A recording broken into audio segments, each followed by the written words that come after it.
da melhor idade não faz jiu-jitsu, direto aqui dentro, ok? Tudo isso aqui no nosso espaço multiuso, até que a gente tenha espaço para tudo isso acontecer sem nenhum problema. Enquanto isso, a gente vai se ajustando. Tem caminhada 8 horas, tem futebol 8 horas e jiu-jitsu 10 horas aqui na igreja, ok? Muito bem, abra sua Bíblia comigo no texto de Marcos 10, capítulo 32, 34. Eu acho engraçado quando alguém fala assim, olha, e eu acho que foi o pastor Will que ele falou, ou alguém falou, não lembro quem, falou que é muito difícil quando vai chegando no final da série, porque os textos vão acabando. Isso não acontece comigo, não. Porque, olha, se tem uma coisa que é engraçada, que quando acaba a série, parece que vai pulando mais coisas aos meus olhos. Hoje eu vou pregar uma mensagem, mas enquanto eu estava preparando, eu falei com o pastor Davi, nossa, Deus me mostrou algo num outro texto, paralelo, que eu não vou citar hoje aqui, que eu vou pregar em algum momento, sobre ressurreição, que eu não tinha visto até agora. E é incrível, porque a palavra de Deus, ela é renovada, ela é uma fonte inesgotável. Eu posso ler, e você pode ler esse texto 1 milhão de vezes, irmão, sempre vai ter uma novidade. Ontem eu estava lendo para as meninas, à noite, antes de dormir, a história de Noé, e a arca, e tudo que aconteceu. Enquanto eu lia, numa Bíblia de criança, sem todos os detalhes, pulou uma ideia na minha mente. Eu falei, nossa, que coisa incrível. Aí eu falei, eu preciso anotar, senão vou perder isso aqui. Porque sempre que você lê, a palavra de Deus, ela é inesgotável, vai trazer uma coisa nova para a gente. E a gente vai encerrar o poder da ressurreição hoje aqui, e talvez ano que vem, quando a gente voltar a falar de ressurreição, a gente vai ter 1 milhão de coisas novas, porque isso é a palavra de Deus. Ela é uma fonte inesgotável. E olha esse texto, e olha quanto valor nós temos na Bíblia, nesse texto aqui, Marcos 10, versículo 32 ao 34. Por esse tempo, subiam para Jerusalém, e Jesus ia à frente.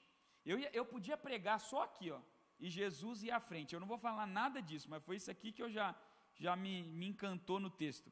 Os discípulos estavam muito admirados, e o povo que os seguia tinha grande temor. Jesus chamou os 12 à parte, e mais uma vez começou a descrever tudo o que estava prestes ali a acontecer. Ouçam, disse ele, estamos subindo para Jerusalém, onde o Filho do Homem será traído e entregue aos principais sacerdotes e aos mestres da lei. Eles o condenarão à morte e o entregarão aos gentios. Zombarão dele, cuspirão nele, o açoitarão e o matarão. Mas depois de 3 dias, ele ressuscitará. Até aqui. Vamos orar? Obrigado, Senhor, pelo privilégio que nós temos de estar na sua casa. Obrigado por cada irmão que dedica essa hora desse dia como prioridade ao Senhor no meio da semana para ouvir a tua voz e receber do Senhor. E eu sei, Senhor, que tudo que era possível para que eles não estivessem aqui foi feito hoje. Foi um inimigo de todas as maneiras, tentou impedi-los de chegar a esse lugar, mas a tua graça, como bem ouvimos pelo diácono Wilson, nos permitiu, nos abençoou para estarmos aqui. Nós fizemos a nossa parte ao aceitar a sua graça e somos gratos por isso, Senhor. Muito obrigado. E agora, Senhor, nós pedimos para ouvir a tua voz, porque ela é o alimento para as nossas vidas.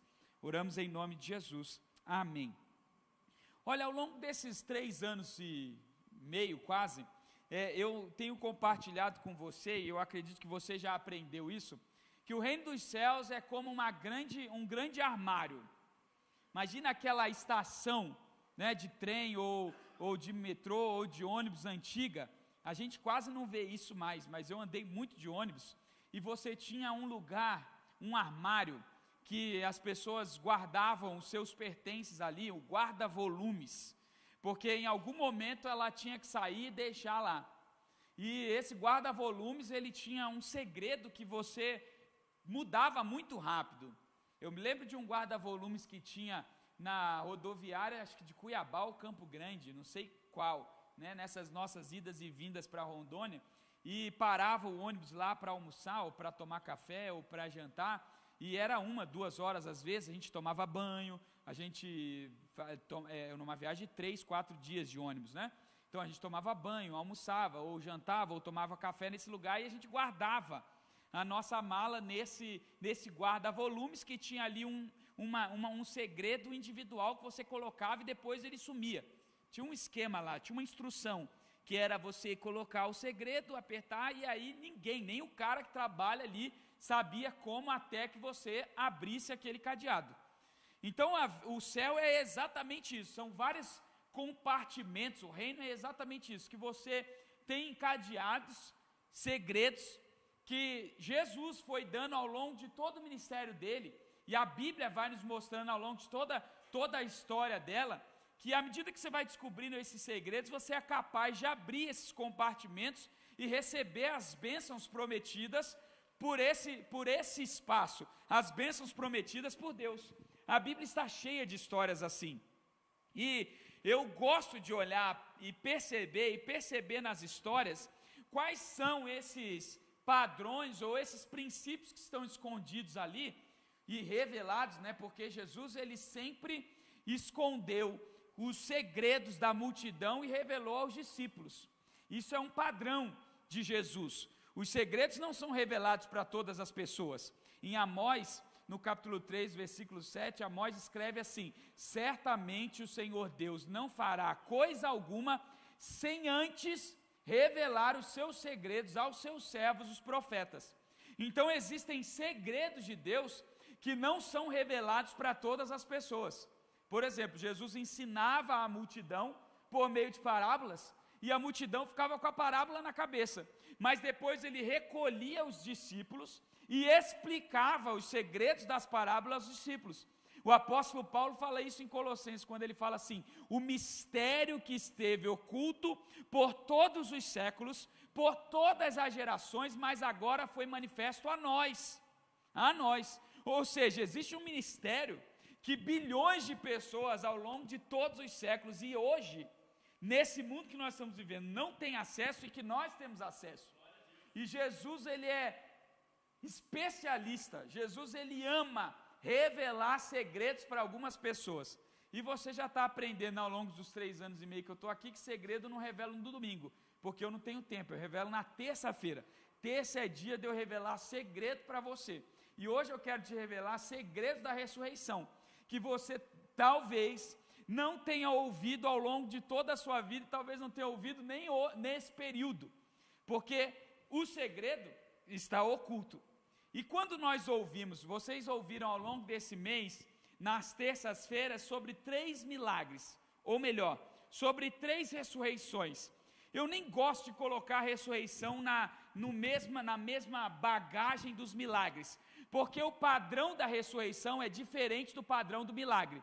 Lembra que eu falei dos padrões dos sinais? Nós aprendemos sobre os sinais, nós já falamos muito sobre milagres, mas os padrões da ressurreição, eles são diferentes dos padrões dos milagres. E ao longo dessas 3 terças-feiras, nós ouvimos sobre 3 pessoas, sobre a viúva de Naim, a ressurreição do filho da viúva de Naim, sobre a ressurreição da filha de Jairo, e sobre a ressurreição do irmão de Marta e Maria. Já estou te dando dicas aqui, já nessa introdução. A ressurreição do filho da viúva de Naim, a ressurreição do filho da filha de Jairo e a ressurreição do irmão de Marta e Maria. São essas 3 ressurreições que vocês ouviram aqui. E não há muito mais além dessas 3 histórias no Evangelho e ressurreições. São basicamente essas 3 e mais a ressurreição de Jesus. E essas 4, e eu vou destacar só elas porque elas já foram ministradas, e a ressurreição de Jesus nós cansamos de ouvir nesse mês, elas trazem o mesmo padrão, elas seguem o mesmo ritmo, elas seguem os mesmos princípios. Eu vou falar com você hoje sobre padrões da ressurreição, e são 4 padrões que nós vamos ver ao longo desses 4 milagres, ou dessas 4 ressurreições, 4 padrões ao longo das 4 ressurreições, e está no texto, e está nos 3 textos. Então você fica com a Bíblia, anota aí, porque segredo, se a gente não anota, a gente esquece, e começa no versículo 33, acompanha comigo. O texto diz assim: ouçam, disse Jesus, estamos subindo para Jerusalém, onde o Filho do Homem será traído e entregue aos principais sacerdotes e aos mestres da lei. Veja, a história começa aqui, eu vou do ponto de partida onde Jesus vai revelar a ressurreição, com uma explicação de Jesus, com uma orientação de Jesus. Jesus fala assim, olha, para tudo que vocês estão fazendo agora e ouçam bem o que eu vou dizer, presta atenção, anota, escreve. Por que eu estou falando isso? Porque eles escreveram, senão não estava aqui, senão ia ter se perdido. Então está escrito, no mínimo Pedro, João, Mateus escreveram, e Pedro porque falou para Marcos, Mateus porque era discípulo de Jesus, João porque era discípulo de Jesus, e Lucas ouviu de alguém, seja de Maria ou de um outro discípulo. A verdade é que eles escreveram, todos eles escreveram essa história, da sua maneira, mas escreveram. Então eles ouviram com atenção, Jesus dizendo assim, ouçam, presta atenção nisso, vou dizer algo para vocês, revelar, nós vamos percorrer um caminho agora até Jerusalém, e nesse caminho para Jerusalém, quando nós chegarmos lá em Jerusalém, o Filho do Homem será traído e entregue aos principais sacerdotes e aos mestres da lei.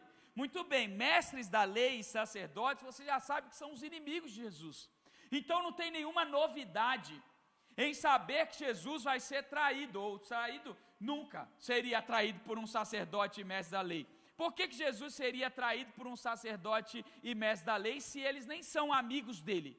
Então quando Jesus fala que ele vai ser traído por alguém que é amigo. Jesus já está revelando que algo vai acontecer, uma traição vai acontecer por pessoas que são próximas a ele, porque quem não é amigo não trai. Quem é amigo, quem não é amigo, quem é teu inimigo te ofende, luta contra você, joga contra você, faz qualquer coisa contra, mas não te trai, porque você já espera de um inimigo que ele faça coisas contra você. Agora você não espera de um amigo que isso aconteça, e isso é traição. A traição precisa acontecer de pessoas próximas a você. E isso não acontece só de Judas. O maior erro nosso é pensar que o único que traiu Jesus foi Judas. Mas nós já temos aprendido isso e ouvido bastante a esse respeito. Todos os discípulos, sem exceção, traíram Jesus. Da sua maneira, no seu nível, mas todos traíram. Pedro traiu Jesus quando negou. João traiu Jesus, eu preguei isso na última vez, quando chegando no túmulo duvidou de Jesus. Duvidou de que Jesus tinha ressuscitado, traiu a fé, traiu a confiança, traiu aquilo que ele tinha aprendido. Tomé traiu Jesus duvidando, ou seja, todos os discípulos abandonaram Jesus e traíram. E o caminho em que Jesus vai percorrer entre o Getsêmani e a ressurreição dele em Jerusalém, então é um caminho que ele passa sozinho, solitário, com mais ninguém. Jesus está dizendo então o seguinte para os discípulos, nós vamos subir para Jerusalém, e quando chegarmos em Jerusalém, eu serei traído por vocês, por todos que me seguem, porque até aqui uma grande multidão está seguindo Jesus, você ouviu bem, Jesus foi na frente, e uma grande multidão, no versículo 32 diz isso, seguia ele junto com os discípulos, e aí Jesus diz, olha, quando chegar lá, toda essa multidão, toda essa galera, e vocês vão me trair, e eu vou estar sozinho. O caminho da ressurreição de Jesus, o padrão até a ressurreição de Jesus é um padrão de solidão. Ele fica sozinho no Getsêmani orando, ele fica sozinho quando é condenado pelo sumo sacerdote e pelos demais sacerdotes, ele fica sozinho quando ele vai ser julgado, porque Barrabás é solto e ele vai preso sozinho, ele fica sozinho na cruz do Calvário, até o próprio Deus, o Pai de Jesus o abandonou. E você vê isso no texto, em Marcos, no capítulo 15, no versículo 34, quando Jesus faz uma oração, lá na cruz, quando ele fala assim, Eli, Eli, lama sabachthani, ou seja, em português, Deus meu, por que me abandonaste? Então ele está na cruz, sem amigo, sem família, sem discípulo, sem multidão e sem o próprio Deus. Ele olha para o céu e nem Deus está ao lado dele. Então, meu irmão, nós já vemos um padrão aqui. Porque existem caminhos na sua e na minha vida que você e eu vamos percorrer sozinhos. O caminho da ressurreição não é um caminho acompanhado, é um caminho de solidão. O caminho da ressurreição, até que a ressurreição aconteça, é um caminho em que a gente sofre traição, em que a gente é abandonado. E em alguns momentos, até o próprio Deus vai nos deixar sozinhos. Até Deus, nós vamos orar e sentir que Deus não está com a gente. Até a nossa oração vai parecer chegar no céu e não acontecer. Quando eu estava lá em São José, 3 anos e meio na plantação da igreja, no processo de plantação da igreja, teve uma vigília que eu falei para todo mundo ir embora. Eu falei, vai todo mundo embora, todos 5 pessoas. Porque pode parecer que era muita gente, né? Todas as 5 pessoas. Eu falei, vai todo mundo embora e deixa eu sozinho. E eu orei, eu acho que 1 hora sozinho, e nada, um silêncio absoluto. E eu saí na rua andando, orando de carro, com o meu carro, para ver se Deus falava, né? Se Ele sentava ali no carro comigo, igual eu ensinei para vocês já, e Ele falava alguma coisa, silêncio, cidade vazia, não passava um carro, nada. Era uma sexta-feira de Páscoa, diga-se de passagem. Silêncio absoluto, ninguém. O dia que eu me senti mais sozinho na minha vida, não ouvia Deus, não ouvia pai, não ouvia mãe, não tinha mulher, não tinha irmão da igreja, eu estava sozinho, eu me senti sozinho. E meu irmão, todo mundo que vai experimentar a ressurreição, que vai viver ressurreição, vai experimentar dias de solidão. Quando você é atraído, não confia em ninguém. Quando te negam, não tem ninguém do seu lado. Quando te perseguem, não tem ninguém do seu lado. Sozinho. Você vai falar, isso é uma loucura, isso não é um padrão. Lógico que não. Olha só, veja as 3 histórias que nós trabalhamos. Jairo percorre uma viagem da casa dele até Jesus sozinho. Jairo sai de casa, vai até o encontro de Jesus, depois leva Jesus para sua casa, você não ouve de ninguém ao lado dele. Todo mundo que se importava com Jairo, entre aspas, amigo de Jairo, a esposa de Jairo estava em casa. Então o caminho de Jairo até a casa, da casa de Jairo até Jesus, e de Jesus até a casa de Jairo, Jairo percorre sozinho, sem ninguém. Olha a viúva de Naim, ela é uma mulher que é viúva, mãe de um filho único, ou seja, agora ela não tem ninguém. E o caminho da morte do filho, por mais que tivesse uma multidão, porque isso não significa nada, é um caminho de solidão. Porque se ela é viúva e o filho único morreu, significa que ninguém vai cuidar dela. Porque a obrigação de cuidar dela é do filho quando o pai morre. E quando o filho morre, não tem ninguém para cuidar. Agora ela é sozinha no mundo. Então imagina como foi esse velório para essa mulher. Sozinha, um caminho de solidão. Todo mundo estava ali, mas quando acabasse o velório, é ela que volta para casa e tem conta para pagar. É ela que volta para casa e não tem filho para trabalhar. É ela que volta para casa e não tem marido para ajudar ela. Sozinha. Olha aquelas 2 mulheres, Marta e Maria, que perdem quem? Também o irmão provedor. Aquele aqui que pagava as contas, que cuidava dela. E olha o caminho que elas percorrem solitário. Nem para acompanhar uma outra elas foram, porque quando Jesus está vindo, primeiro vem Marta sozinha, e depois vem Maria sozinha. Em nenhum momento as 2 vão juntas falar com Jesus, porque é um caminho solitário. Você acha que Marta não estava culpando Maria, e Maria não estava culpando Marta? Foi você que mandou o telegrama? Você demorou demais. Não, é você que deu pouco dinheiro para o mensageiro, devia ter mandado ele trazer Jesus, mandando uma oferta para Jesus pagar a viagem, talvez ele esteja sem dinheiro. A discussão em casa, porque é solitário. Meu irmão, o caminho da ressurreição é um caminho de solidão, que você em vários momentos vai se sentir sozinho nessa batalha, Mas deixa eu te dizer, só existe ressurreição na vida de quem um dia se sentiu sozinho. Não existe ressurreição para quem está acompanhado. Se você entrou aqui e na batalha da sua vida, você está assim, eu estou sozinho, eu não tenho ninguém, me traíram, me abandonaram, me deixaram aqui, bem-vindo, esse é o lugar da ressurreição, e toda ressurreição começa com solidão. São dias de silêncio, são dias obscuros, são dias que você não ouve ninguém falando, são dias que você desconfia de tudo e de todos, e que até Deus parece estar sozinho, mas calma, é o caminho da ressurreição. Fala para quem está do seu lado isso, calma, é o caminho da ressurreição.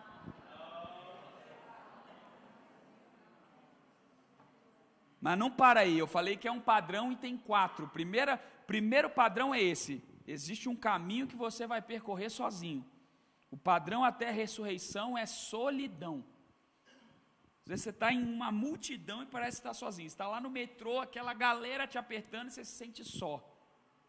Segundo padrão, olha o verso 33. Eles o condenarão à morte e o entregarão aos gentios. Zombarão dele, 34, cuspirão nele, o açoitarão e o matarão. Deixa eu dizer algo, Jesus poderia não morrer? Claro, Jesus pode tudo. Jesus é filho de Deus, Jesus é o próprio Deus. Jesus poderia não morrer. Se ele quisesse, ele poderia não morrer, simples assim. Mas olha o que Jesus faz, Jesus escolhe morrer, porque ele entendeu que todo o processo de ressurreição é um processo de encerramentos. Sabe que tem gente que não vive ressurreição porque ainda não encerrou aquilo que tinha que encerrar. Não tem ressurreição para aquilo que não está morto. Não tem ressurreição para aquilo que não está enterrado. Não tem ressurreição para aquilo que não acabou. Se a gente não encerrar, não vai ressuscitar. Se a gente não acreditar que é o fim, não vai ressuscitar. Ressurreição depende de alguém vivo, que morreu e que vai ressuscitar. Se não está morto, não é ressurreição, é milagre.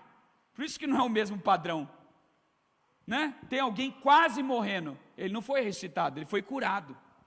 Tem alguém quase em coma, ele não foi ressuscitado, ele saiu do coma, ele recebeu um milagre.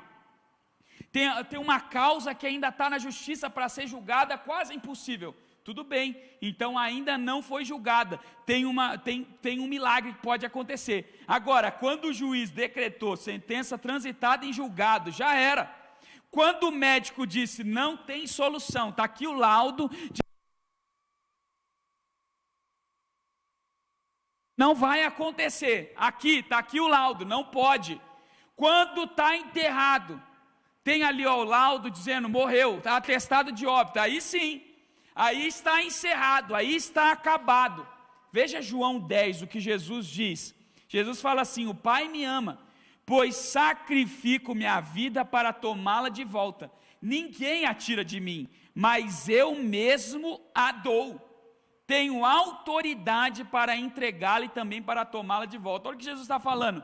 Eu decidi morrer, porque ninguém vai tirar a minha vida sem que eu deixe.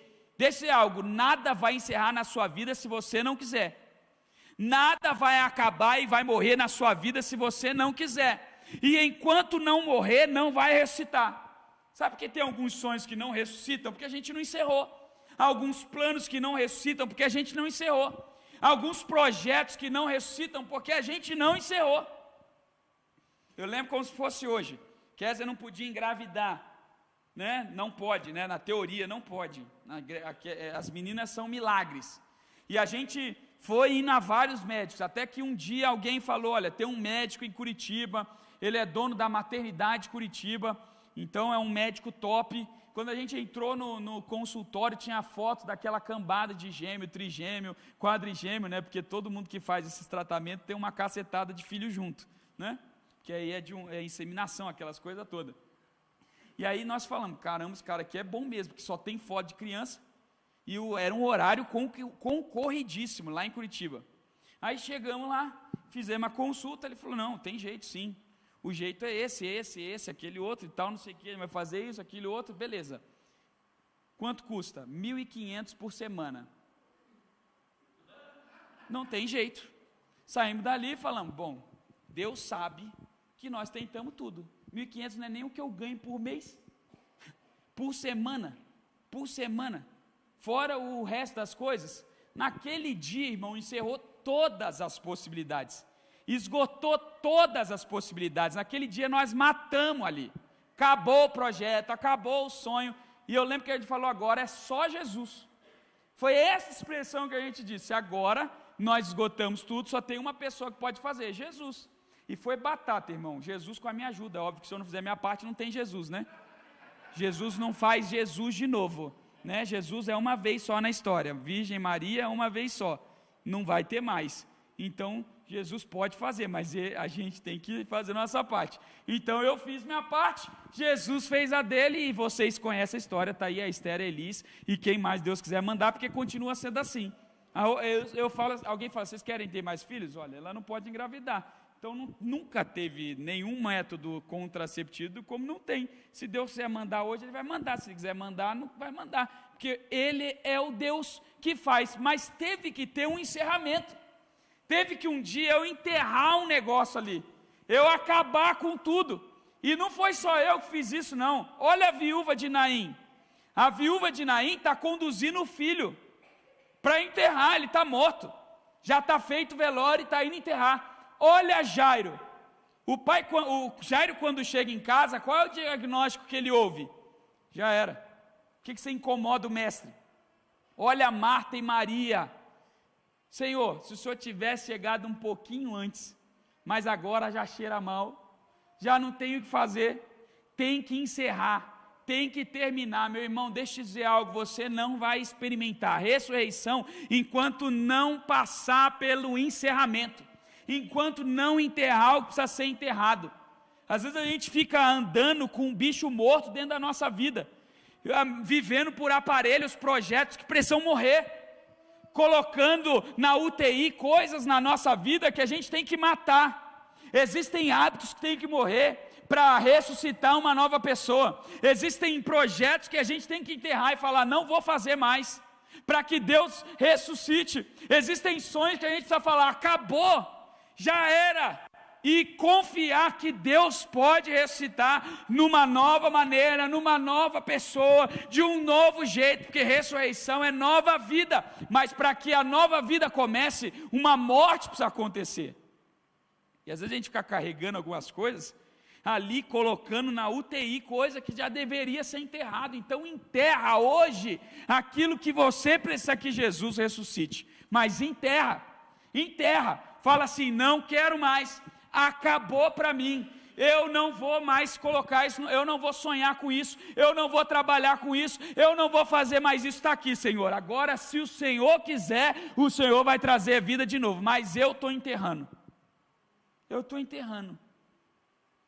não tem o que eu faça, não tem mais solução pelas minhas mãos, não tem mais. Fala para quem está do seu lado, enterra aí, enterra, mata, acaba com isso. Agora, meu irmão, se você encerrar, deixa eu te dizer, Jesus tem poder para ressuscitar.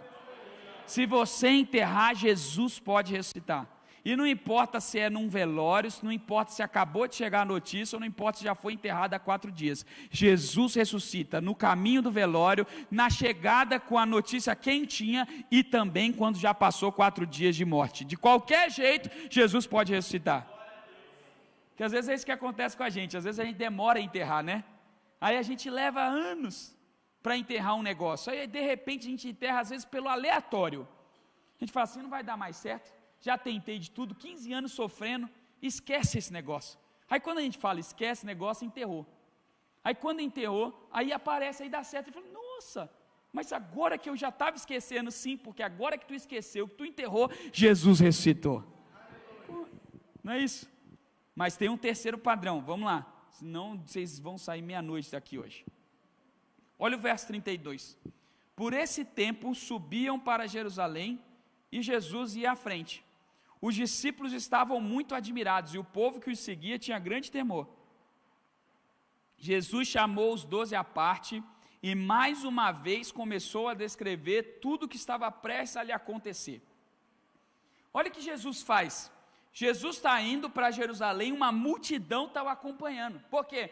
Porque ele é um milagreiro, ele multiplica pão, e a multidão gosta da festa, multidão gosta dos milagres, multidão gosta de comer lanche do Mac de graça, irmão.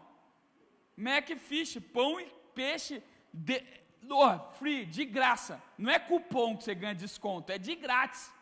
Ninguém pagou nada. Se alguém pagou, foi o menininho que deu 5 pães e 2 peixes. Mas ele ainda recebeu o dobro daquilo. Foi embora para casa com a bandeja, com a mochila cheia. Imagina ele chegando em casa, né? Porque a gente não pensa nisso na história. Às vezes eu fico pensando nessas loucuras, né? Já pensou um moleque chegando em casa? Você não comeu nada? Não, não é que eu não comi, mãe. Dá uma olhada aí. Você roubou aonde, moleque? Que negócio é esse?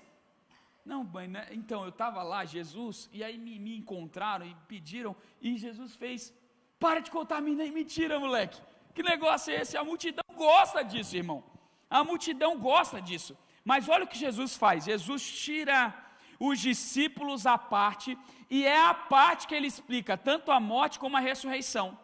Jesus diz assim, eu vou ser traído, eu vou ser morto, mas eu vou ressuscitar ao 3º dia, e ele falou isso só para os 12, Deixa eu contar um segredo da Bíblia, um segredo de Jesus. A morte de Jesus, ela foi pública. Jesus morreu no lugar mais alto de Jerusalém. Jerusalém, no monte do Gólgota, onde Jesus morreu, era o lugar mais alto. E o autor de Hebreus fala isso, que a morte de Jesus é pública. Saiamos ao seu encontro, carreguemos o seu vitupério, saiamos porque é nesse lugar alto onde todos vão ver. O autor de Hebreus está dizendo assim, nós temos que carregar a nossa vergonha de maneira pública, assim como Jesus foi envergonhado de maneira pública. Toda a cidade viu a morte de Jesus. Agora eu te pergunto, quantas pessoas viram a ressurreição? No máximo, 500. Esse é o número máximo. Jerusalém na época devia ter uns 50 mil habitantes. 50 mil viram Jesus morto. 500 viram ele ressuscitado. Sabe por quê? Porque o padrão da ressurreição é exclusividade. O padrão da ressurreição não é público. O padrão da ressurreição é para poucas pessoas. Poucos são aqueles que participam da ressurreição. Poucos são aqueles que vão ver a ressurreição.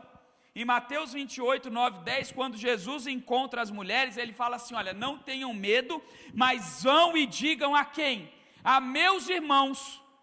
Ele não fala assim, diga para todo mundo, fala com todo mundo que aconteceu. Ele fala, diga a meus irmãos, porque a ressurreição é um milagre para acontecer com poucas pessoas. Ressurreição é um ato divino que Deus quer fazer com exclusividade. E sabe por que às vezes não acontece com a gente? Porque a gente ainda não aprendeu isso. A gente divulga tudo. E tem coisa que é exclusiva, que Jesus quer fazer com você sozinho, que Jesus quer fazer com a sua família, que Jesus quer fazer com a porta fechada do seu quarto, que Jesus quer fazer em lugares que as pessoas não vão ver e talvez nem saibam, porque ressurreição é algo que é feito com exclusividade. Às vezes a gente está sonhando, pensando que a ressurreição vai acontecer, né, grande, e a ressurreição acontece pequenininha. Ressurreição é um bebê que nasce. Ressurreição é um pequeno negócio que começa. Ressurreição é um pequeno projeto. A gente encerra algo grande, a gente mata algo grande, mas o que nasce é pequeno. O que nasce é com poucas pessoas. O que nasce é com um pequeno grupo. Jesus podia fazer com que aquela multidão aceitasse a ele, se convertesse e se tornasse uma grande pregadora do evangelho, não podia? Podia, mas ele escolheu 12. Só 12, mas olha o tamanho da igreja hoje, milhares e milhões de pessoas ao longo da história, mas tudo começou com 12, com um pequeno grupo. Meu irmão, a ressurreição que o Senhor vai começar na sua vida, ela é exclusiva, ela começa no pequeno, ela começa no secreto, ela começa com um projetinho pequeno, ela começa com um sonho, ela começa com uma pequena economia, ela começa com um pequeno feto, tudo começa pequeno, porque ressurreição é exclusiva. E às vezes a gente está esperando algo grande de Deus, que a nossa vida está uma desgraça, está tudo morto, e a gente acha que a conta vai, de repente eu vou ganhar na Mega Sena. Não é assim que acontece. A ressurreição é aqueles 10 reais que você acha no bolso assim, fala, nossa, A ressurreição é aquela conta que a Enel fala assim, olha, a gente cobrou demais mês passado, então esse mês você não vai pagar. A ressurreição é aquela venda que você faz, você nem esperava. Um valor, é aquelas pequenas comissões ao longo do mês, que você fala assim, nossa, de onde saiu tanto dinheiro? Foram as pequenas vendas. A ressurreição é aquele pequeno sorriso que seu filho dá depois de tanto tempo. A ressurreição é aquele bom dia que o marido dá, que faz anos que ele não dá. São pequenos atos, pequenos negócios, pequenos projetos exclusivos. E quando a gente celebra a ressurreição pequena, a gente espera, a gente vive a ressurreição grande. Veja o padrão, é o mesmo. O pai é pai de uma menina. Uma menina, só. A mãe é mãe de um filho, só um filho, único. E Marta e Maria só têm um irmão. Por quê? Porque se tivesse 10 não precisava de ressurreição. Se tivesse 50 filhos, para que ressuscitar? Ia até dar graça a Deus se um morresse. Menos um para pagar aqui, vou ter menos uma boca para alimentar. Mas quando você só tem um, é tudo que você tem, e aí precisa de ressurreição. E é com um pequeno, é só com aquele que você nem acredita, com aquele projeto que você falou, isso aí já era, que você enterrou, que a ressurreição começa. Meu irmão, se tem algo pequeno na sua vida, exclusivo, que ninguém tocou, que parece, não vale a pena investir. Sabe aquele negócio que a gente faz? A gente pensa, isso aqui eu nem vou apresentar no banco, porque o banco não vai se ligar nesse projeto, ele é tão pequeno, não vou oferecer nem para essa pessoa, né, Cleiton? Esse cara que está entrando aí, vou oferecer para esse cara olha a cara dele, não tem nem roupa de quem vai comprar o que eu estou vendendo.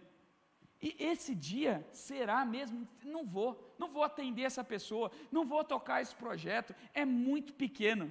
É exatamente assim que a ressurreição começa, é exatamente assim que Jesus faz. Jesus ama a história de ressurreição em lugares de poucas pessoas. Jesus ama a história de ressurreição em projetos pequenos. Jesus ama a história de ressurreição em sonhos que ninguém dá nada. Eu sou o menor, o pequeno, o diferente, o que foi embora. Jesus ama isso. É Moisés, que é o terceiro filho da família que deveria ser morto. É o Samuel, que é o primeiro filho de uma mulher que não deveria ter filhos. É o Jeremias, que era jovem demais. É o Isaías, que morava num ambiente pecador. É o Moisés, que dizia que não sabia falar.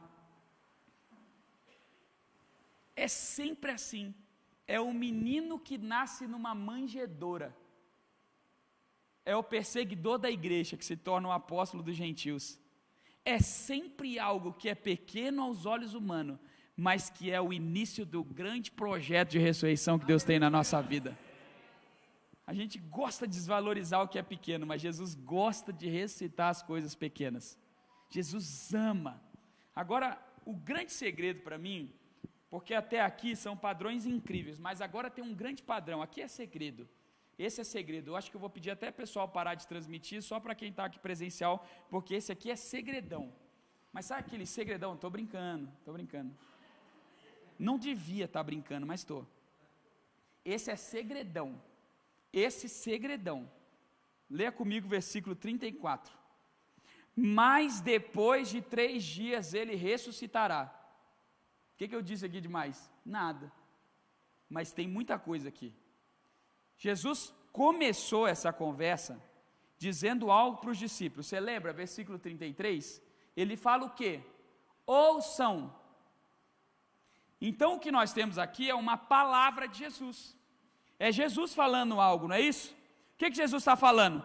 Jesus está falando, eu vou sofrer, eu vou ser traído, eu vou ser castigado, eu vou ser parado, eu vou ser abandonado, mas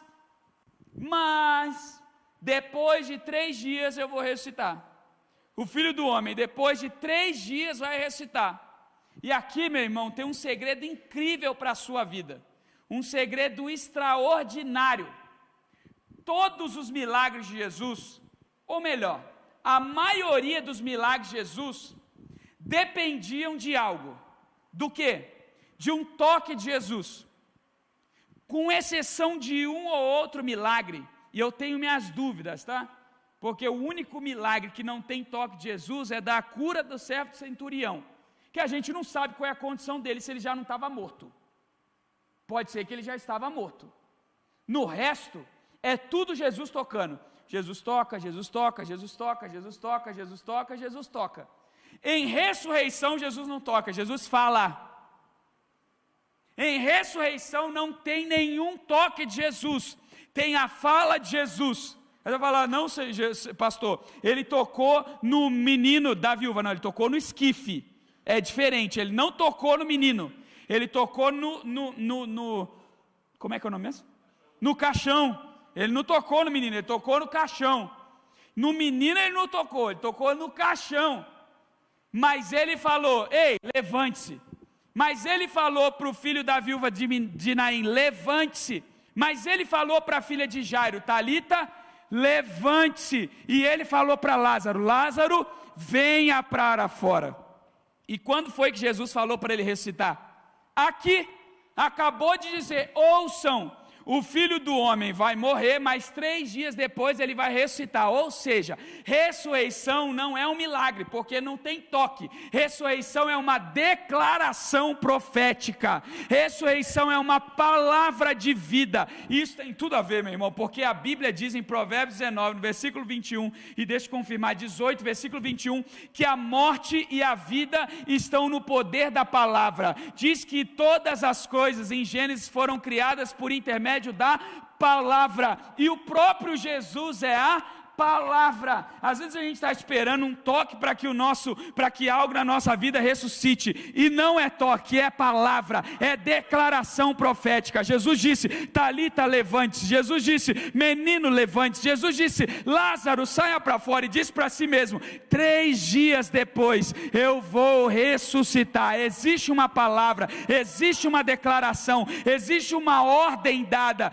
vida, venha vida, traga vida, venha novamente vida, e é exatamente assim que a ressurreição acontece. Às vezes a gente está esperando que um toque venha sobre a nossa vida para que uma ressurreição, a gente experimente a ressurreição, mas não vai vir o toque. A gente está esperando que Jesus toque na nossa vida, toque no corpo, toque no projeto, toque em algo, mas não tem toque. Tem palavra declarada, tem palavra profética, porque vida é dada por palavra, vida é entregue por meio da palavra. João escreve isso em João 1, quando ele diz assim, no princípio era o verbo, todas as coisas foram feitas por meio do verbo, da palavra de Jesus, sem ela nada disso teria sido feito. Ou seja, uma declaração de Jesus, uma palavra de Jesus é o que traz vida, porque é a palavra que traz vida. E aí você entende porque a Globo é do capeta, o UOL é do capeta, e toda essa galera é do capeta. O que eles fazem o dia inteiro? É declarar a morte.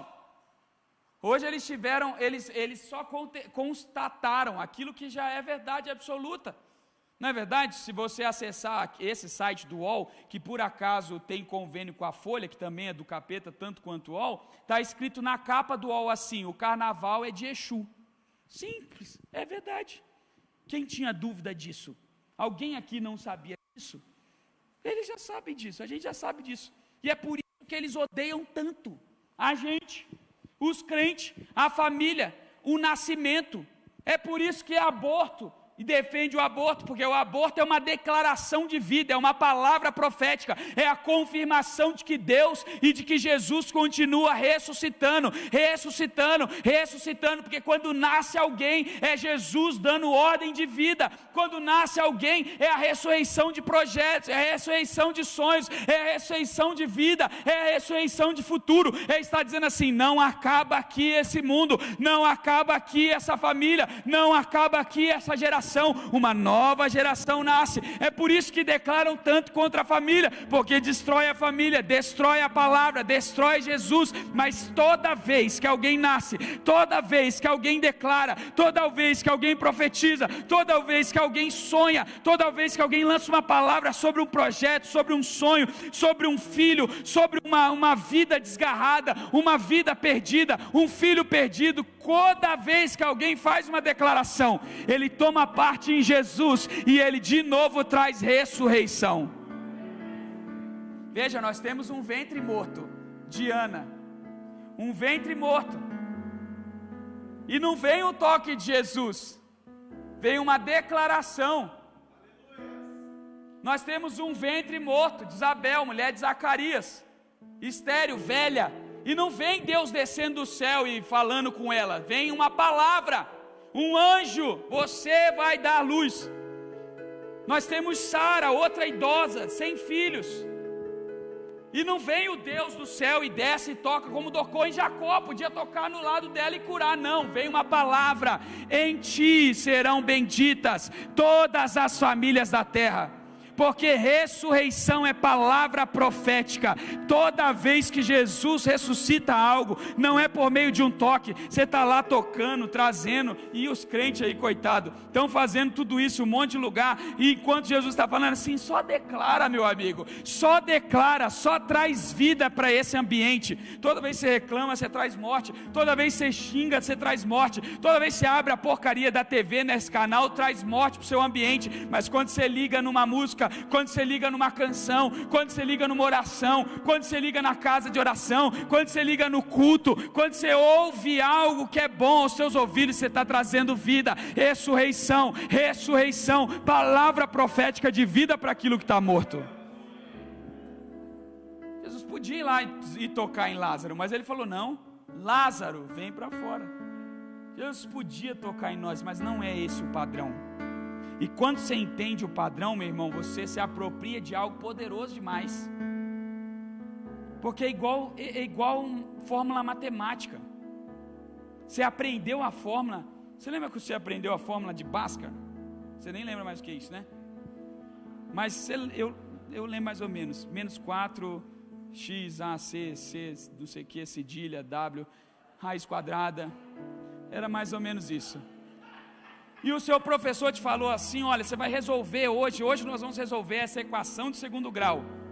E quando apareceu lá no quadro, você falou, meu Deus, que desespero, nunca serei capaz de resolver isso. Aí ele falou, calma, vou ensinar para vocês como vocês vão resolver. E aí ele colocou a fórmula. Ele falou, uau, consegui. Vou falar da minha Nutri, porque vou ganhar ela para Jesus. Ela é irmã de um pastor que jogava futebol também e não foi para a igreja ainda, mas ela vai vir para cá. Aí ela lá no meu aplicativo tem um monte de receita. Bom, no primeiro dia que eu vi aquilo, um monte de porcaria lá, eu falei, meu Deus, nunca serei capaz de fazer isso, nunca serei capaz. Aí quarta-feira eu fui fazer a consulta, quarta passada. E aí foi muito rápido, porque eu tinha um atendimento às 8 na igreja e eu precisei fazer bem rapidinho e online com ela. Aí ela perguntou, o que você está fazendo de manhã? Aí eu falei, eu estou fazendo o pão da Nutri, o pão de queijo da Nutri, eu estou fazendo um bowl de abacate com frutas vermelhas e aveia, e eu estou fazendo... Aí eu comecei a falar um monte de receita, ela ficou olhando assim, você decorou as receitas? Eu falei, é que eu estou fazendo todo dia, aí agora eu já não preciso ficar olhando. No dia que eu olhei a primeira vez, eu falei, nossa, nunca vou fazer isso. Mas hoje, como eu percebi, eu falei, caramba, eu estou ficando bom nesse negócio. Já posso dar dicas culinárias aqui na igreja, igual estou fazendo. Estou me achando. Legal demais esse negócio. Mas no primeiro dia é o cúmulo. Você nunca vai saber fazer, mas quando você descobre, você fala, uau, agora eu não preciso nem olhar, agora sou eu e mais ninguém. Ninguém me tira desse negócio. Arrebentei. É isso, irmão. O padrão é esse. Às vezes a gente está enfrentando situações na nossa vida que a gente precisa experimentar a ressurreição, precisa, mas não é um toque. Mas a gente está colocando ali, Jesus está clamando, deixa morrer, deixa morrer, deixa morrer, e a gente está com o desfibrilador do lado, Sabe aquele relacionamento que você está colocando desfibrilador há tanto tempo? Você está falando, deixa acabar, deixa morrer, enterra esse negócio aí, de preferência vivo, enterra. Sabe aquele sonho que Jesus está falando assim, cara, esquece isso, termina isso.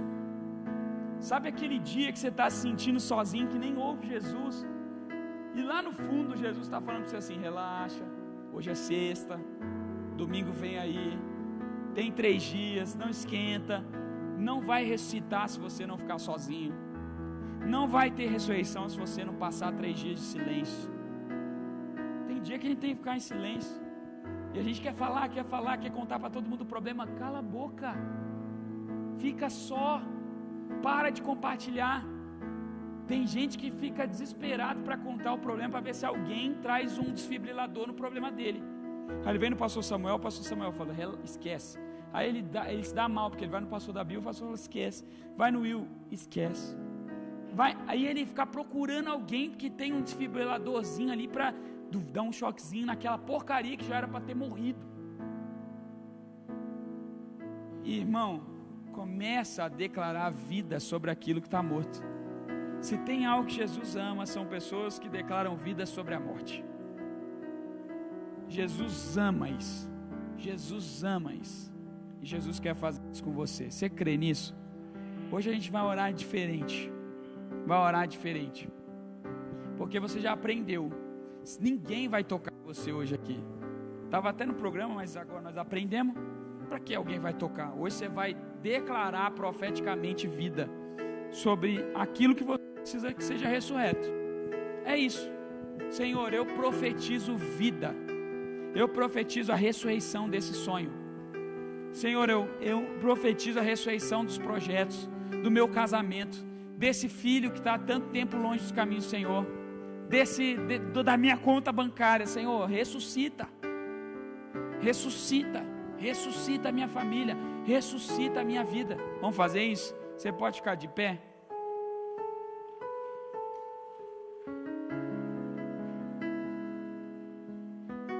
Pensa bem, se repetiu 4 vezes não é um acaso. Não pode ser um acaso, é igual número na Bíblia. Se chegou num número na Bíblia, não pode ser um acaso. Vamos lá, pescaram 153 grandes peixes. Opa, 153, quem é que parou para contar 153? Se parou, tem uma coisa. Se é igualzinho, do mesmo jeito, todo mundo caminhando, todo mundo sozinho, todo mundo com um filho, com um irmão, com uma pessoa. Jesus é o filho unigênito do Pai, o filho único, e o nosso irmão mais velho. Não é um acaso, Lázaro, o irmão que sustenta as irmãs, que é o provedor da casa, o resgatador das irmãs. Jesus, o nosso irmão mais velho, o provedor, o resgatador. Jesus, o filho unigênito. Jesus, o filho que encerrou um ciclo, porque essa já é outra pregação, né, da filha de Jairo. Não é um acaso, é um padrão. E padrão pode ser repetido, desde que você repita o padrão. Você quer repetir o padrão? Então vamos fazer isso hoje. Feche seus olhos e fique à vontade nessa hora. Eu não quero orar por você. Eu não quero orar por você antes que você faça uma declaração profética sobre aquilo que você precisa. Declarações proféticas não são pedidos, são declarações. Ou seja, você diz como se estivesse acontecendo agora. Jesus traz vida, Jesus ressuscita, Jesus toca, Jesus cura. Não é, Senhor, se o Senhor quiser. Não, Ele já quer, Ele já liberou isso.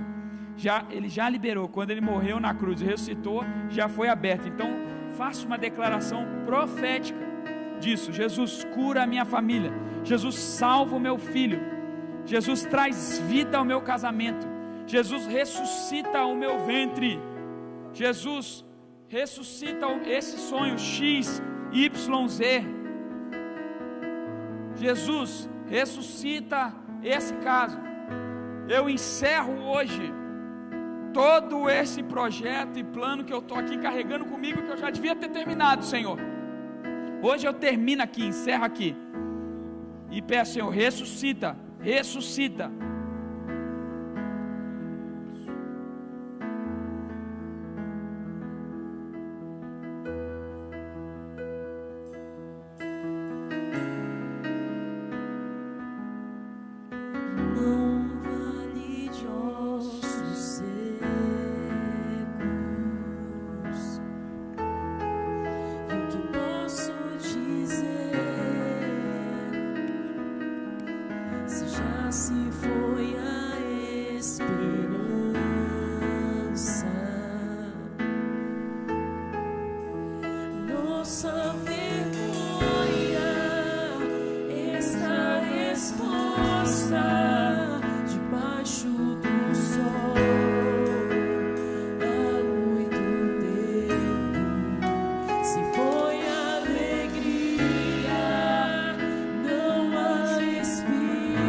Fazer algo agora. Eu quero te dar a oportunidade de compartilhar a ressurreição com uma pessoa.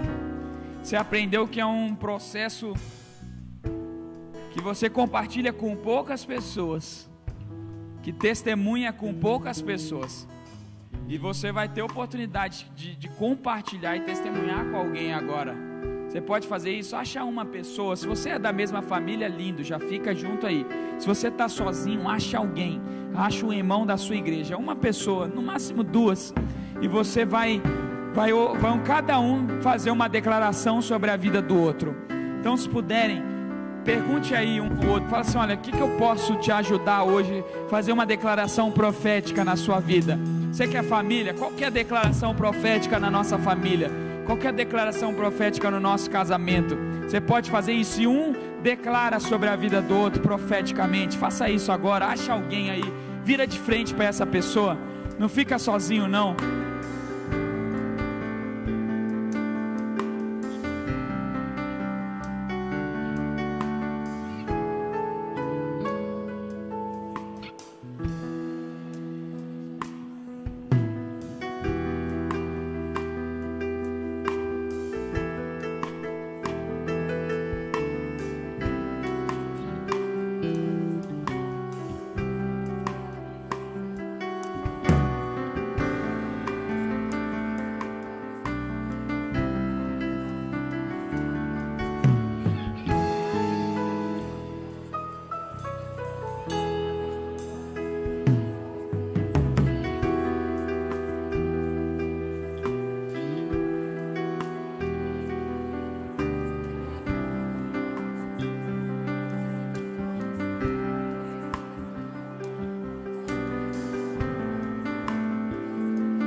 Senhor, faço uma declaração profética sobre os meus irmãos nessa hora, aqueles que estão aqui presentes, aqueles que estão online participando conosco, aqueles que vão chegar nessa transmissão depois. Senhor, em nome de Jesus, eu declaro vida nessa hora, ressurreição de sonhos, de projetos, de planos que haviam sido enterrados. Pessoas, ó Pai, que colocaram um ponto final em histórias, que ouviram, Senhor, de familiares, que ouviram dos seus pais, que ouviram de amigos, que ouviram de chefes de trabalho, que ouviram, Senhor, de pessoas ao seu redor, que não tinha solução, que ouviram dos médicos que não tinha solução, que era o fim, que nada poderia ser feito, que não havia nada que pudesse ser feito. E nessa hora, Senhor, nós trazemos vida, profetizamos nessa hora ressurreição desses sonhos, dos sonhos e projetos pequenos de Deus na vida dos meus irmãos, filhos de viúva, irmãos de mulheres, filhos de homens respeitados, que foram enterrados, entregues, já estão enterrados, selados há dias, já cheiram mal, mas que hoje o Senhor traz vida de novo, Senhor, que hoje o Senhor ressuscita. Declaramos agora, Senhor, uma palavra de ressurreição, ressurreição a homens, maridos que as mulheres perderam a esperança.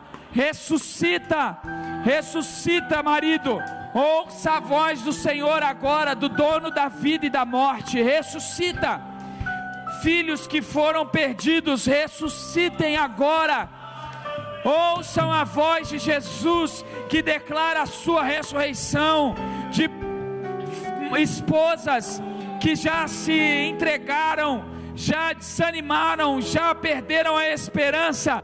Ressuscita, de ventres que foram entregues, que ouviram a declaração de que não tinha solução, que haja vida agora, em nome de Jesus. O tempo da morte, o tempo do choro, o tempo da solidão, o tempo do desespero, o tempo do velório, o tempo do túmulo encerrou. Nós trazemos a vida agora, em nome de Jesus, uma palavra de ressurreição, para os nossos irmãos enfermos, que ouviram o Senhor, que essa enfermidade é para a morte. Nós declaramos agora, essa enfermidade é para a vida, para a glória do Senhor. Serão salvos, vidas serão salvas por meio dessa enfermidade, famílias serão transformadas por meio dessa enfermidade.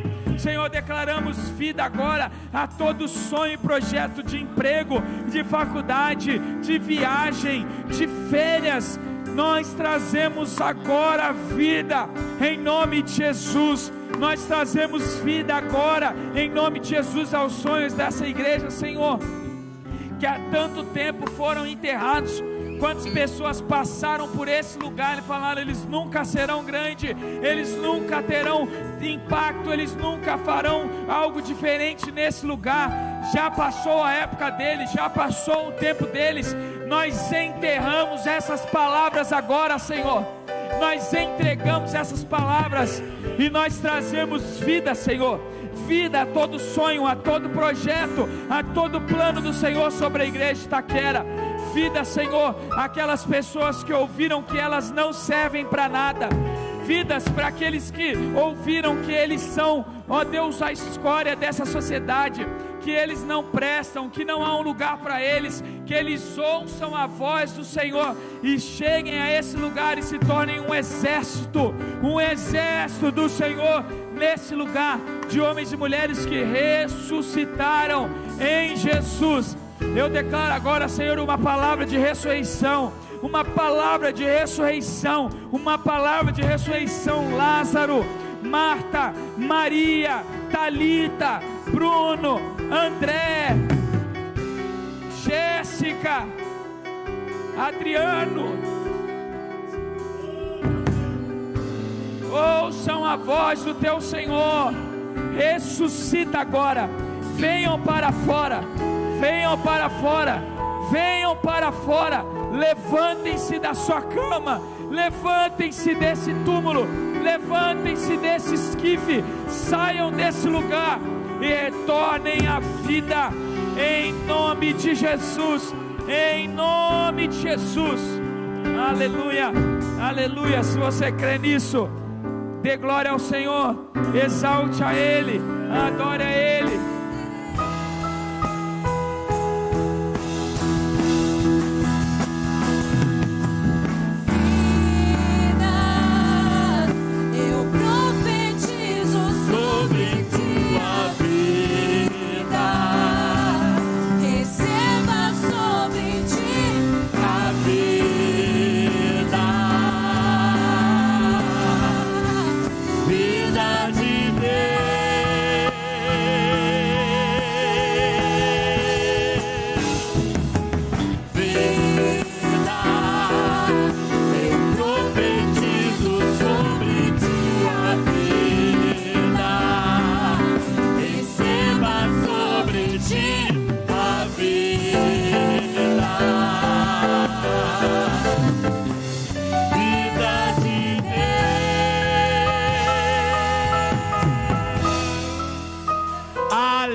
Você entendeu o processo? Já existe essa ressurreição. Então agora haja como quem vai viver isso. Haja agora como quem já recebeu essa ressurreição. Tenha uma postura de fé. Creia que isso já é real na sua vida. E nós vamos testemunhar. Talvez muitas pessoas testemunharam lágrimas na tua vida. Nós vamos testemunhar os risos, o canto, o júbilo, a festa, para o louvor e a glória do Senhor.